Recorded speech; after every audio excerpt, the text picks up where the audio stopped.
একটি হেলদি এবং চটজলদি রেসিপি দেখে নেন। রেসিপিটা অনেক সময় বাড়িতে চিকেন বেশি আসলে আমার স্বভাব হয় কি ওখান থেকে 3-4 টুকরো কখনো 5 টুকরো চিকেন সরিয়ে রাখা।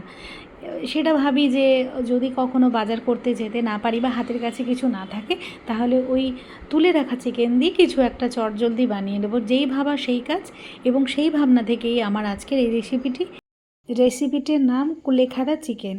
কিছু ওই মশলার মধ্যে দিয়ে পেস্ট করে দিলাম, আর কিছু ধনেপাতার মতো দেখতে লাগবে সেই ভাবনা চিন্তা থেকেই আমি নামানোর আগে এবং মশলা কষানোর সময় দিয়ে রেসিপিটি আজকে বানিয়েছি।